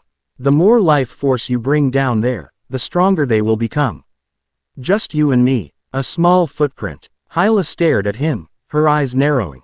He was countermanding her order in her own command center. Her first instinct was to put him in his place. But his logic, it was sound. Frighteningly so. You have a lot of nerve, giving orders to the Queen of the Amazons, she said, her voice dangerously low. I have a lot of experience with threats that feed on life energy, he replied, his gaze steady. This is strategy, not a challenge to your authority. For a long moment, the two of them were locked in a silent battle of wills. Then, Hyla let out a short, sharp laugh. It wasn't a sound of humor, but of surprise and a newfound, dangerous respect. Fine, she conceded. We do it your way. But if this is a trap, I'll have your hide for my new quiver. The Seattle Underground was a damp, lightless maze of crumbling brickwork and rusting iron. The air was thick with the smell of decay, of stagnant water and 100 years of rot. But underneath it all was a new, far more repulsive scent, the smell of the blight. It was the scent of a vacuum, of a place where life had been surgically removed, leaving a sterile, cloying emptiness. Hyla moved with the silent grace of a predator, her senses sharp. A glowing celestial bronze knife in her hand. Naruto walked beside her, his own senses extended, feeling the vibrations in the tunnel walls, tasting the wrongness in the air. Reyna told me very little about you, Hyla said, her voice a low murmur that didn't echo in the tight space. She said you were powerful. She did not say you were a nature spirit. I'm not, Naruto replied. I'm just a good listener. And the earth has a lot to say, if you know how to hear it. They rounded a corner, and the source of the blight became visible. The tunnel opened into a larger chamber, an old, forgotten transit station. Clinging to the ceiling and walls, like grotesque, shadowy barnacles, were the void leeches. They were semi-corporeal blobs of shifting darkness, each about the size of a large dog. With no discernible features except for a single, pulsating red eye in their center. Thin, black tendrils of energy extended from them, phasing through the solely D brickwork and stretching out towards the world above. They were the feeding tubes he had sensed. There were dozens of them. And they had been noticed. One by one, the red eyes swiveled to fixate on the two living, breathing sources of energy that had just walked into their larder. The creatures detached from the walls, their forms shifting and dripping like congealed shadow, and began to slither towards them across the floor. Hyla immediately fell into a battle stance. Get ready, boy. Let's see what you've got. She lunged forward, her blade a blur of golden light, and sliced cleanly through the nearest leech. The creature dissolved with a faint, sighing sound, but the effect was not what she expected. She stumbled, a wave of dizziness washing over her. Don't. Naruto's voice was sharp. They feed on energy. Kinetic. Magical. Even the energy of your life force. Fighting them directly drains you. As he spoke, Hyla realized he was right. She felt a profound weariness seeping into her limbs. A small part of her own warrior's vitality leached away by the creature she had just dispatched. The other leeches, sensing her sudden weakness, surged forward. They were slow, but relentless. Hyla found herself fighting a defensive battle, her powerful strikes hampered by the knowledge that every blow she landed was weakening her. She was trapped in the tight corridor, her usual acrobatic, wide-ranging fighting style rendered useless.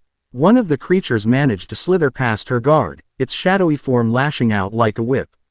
It struck her leg, and while it had no physical substance, the cold was so intense it felt like a brand of solid ice.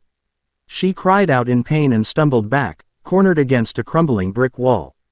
The pack of shadow creatures converged on her. This was it, the moment of truth. Naruto, who had been standing back, observing, his expression calm and analytical, sighed. My turn, he said to himself. He didn't charge in. He didn't form a Rasengan or create a shadow clone. He simply placed his hand on the nearest wall, feeling the old, cold iron rebar buried within the concrete and brick. He took a deep breath, and he took command. With a series of sharp, percussive cracks, the walls of the tunnel exploded inwards. Not with a chaotic blast, but with a terrifying, martial precision. Dozens of rusty, sharpened lengths of rebar shot out from the concrete like iron spears. Driven by an invisible, telekinetic force, they lanced through the air, impaling the void leeches. Each leech was pinned to the floor or the opposing wall, their shadowy forms writhing and dissolving around the cold iron that had pierced them. It was a massacre, executed in less than a second. A few of the creatures, those that had escaped the initial volley, tried to flee, to phase through the walls. Naruto clenched his fist. The stone walls around the creatures seemed to warp and then slam together with the force of a hydraulic press, crushing the remaining leeches into nothingness. The chamber fell silent. The oppressive, life-draining cold vanished, replaced by the normal, musty dampness of the tunnel. It was over. Hyla leaned against the wall, breathing heavily. The spot on her leg where the leech had touched her still aching with a phantom cold. She stared at the scene of carnage, the impaled, fading shadows, the vibrating lengths of rebar, the newly formed indentations in the solid rock walls. She looked at Naruto, who stood calmly in the center of it all, his hand still resting on the wall. He hadn't broken a sweat. He hadn't even moved from his spot. He had defeated an enemy she couldn't touch by turning their very environment into his personal weapon.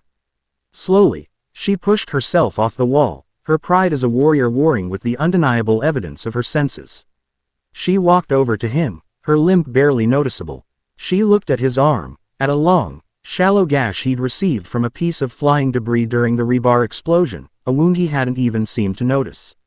Without a word, she reached into a pouch on her belt and pulled out a small roll of bandages and a vial of nectar. Her movements were brisk, efficient, the actions of a commander tending to a soldier. She took his arm, her touch surprisingly gentle, and began to clean and dress the wound. Naruto watched her, a flicker of surprise in his eyes. They stood there in silence for a long moment. The only sound the dripping of water somewhere in the darkness. Her head was bowed to her task, her dark hair obscuring her expression. Finally, she finished wrapping the bandage, her professional touch lingering for just a fraction of a second longer than was necessary. She looked up, her dark, intense eyes meeting his. The skepticism was gone. The condescension was gone. In their place was a look of raw, unadulterated respect. The kind one warrior gives to another after a battle fought and won. Reyna did not exaggerate, Hyla admitted, her voice low and husky, stripped of its earlier arrogance. You are a force to be reckoned with, son of Earth. The barrier of suspicion and pride that had stood between them had not just cracked, it had been shattered and swept away, replaced by the solid, unshakable foundation of mutual admiration. Chapter 5 End. The end. Remember to subscribe and like this video. See you in the next video.